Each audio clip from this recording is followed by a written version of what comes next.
Pour ne rien manquer, abonnez-vous maintenant. Le Grand Matin Sud Radio, 7h-9h, Patrick Roger.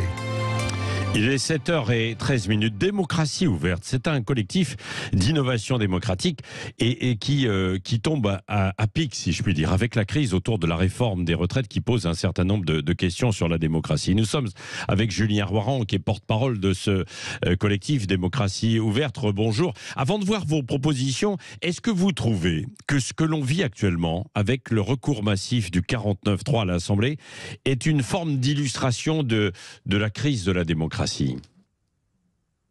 Ça a beau être le centième, ce 49.3, c'est surtout la goutte d'eau qui fait déborder le vase démocratique des Français, en fait. Ça déborde même plus, ça explose.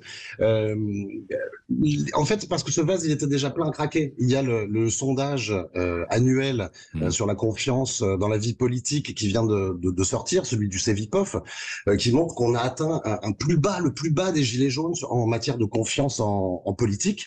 Et donc, nous, ADO, là, aujourd'hui, parce que le sujet des retraites, en réalité, c'est un sujet démocratique, on a un plan, ça s'appelle les États généraux de la démocratie, et on pense qu'aujourd'hui, en cette période de motion de censure, c'est le moment d'appuyer sur cette hypothèse. Oui, alors c'est quoi une démocratie ouverte ? Ça consisterait en quoi ? Une démocratie ouverte, pour nous, c'est assez simple. C'est 3 idées, c'est transparence, participation, coopération.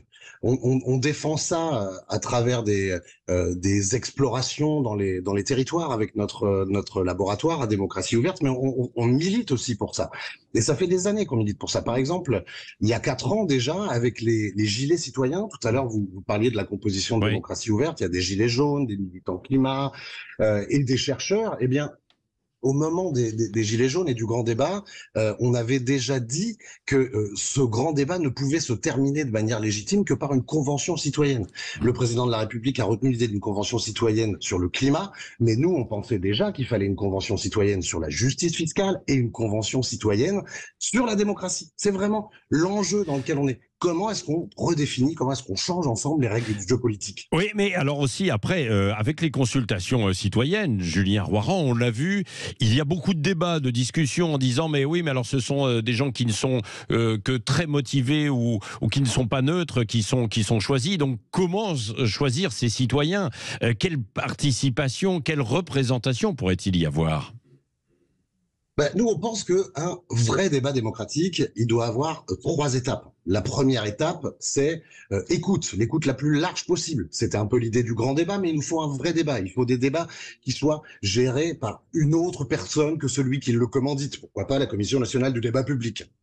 Donc une phase d'écoute. Et ensuite, il faut une phase de délibération. Et là, on considère que le tirage au sort, typiquement sur ce sujet, comme ça a été le cas pour le climat, c'est un bon moyen d'avoir une représentation des diversités des points de vue de la France. Et sur ce sujet, on pense que ce serait un bel outil. Mais surtout, une fois qu'il y a eu écoute, qu'il y a eu délibération, il faut qu'il y ait décision. Il faut que les règles du jeu soient claires.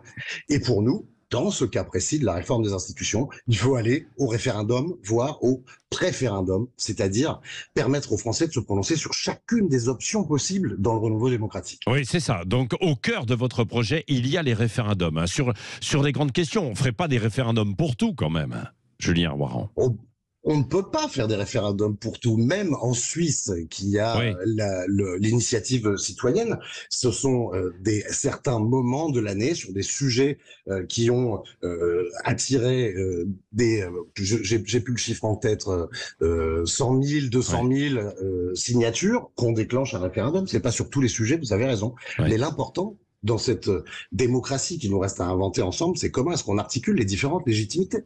L'initiative, les gilets jaunes parlaient du référendum d'initiative citoyenne, mais aussi le tirage au sort, mais aussi de nouveaux modes de scrutin. Il faut qu'on discute de tout ça, la manière de prendre des décisions ensemble.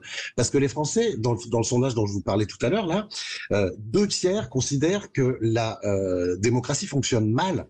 2/3 veulent être davantage associés aux décisions. Et dans le sondage Opinionway qu'on a commandé avec Démocratie ouverte, mieux voter Agoralab, 8 Français sur 10 veulent être associés à la réforme des institutions. Alors on fait quoi ? On discute de ça en mode commission transpartisane entre représentants ou on met ce sujet sur la table ?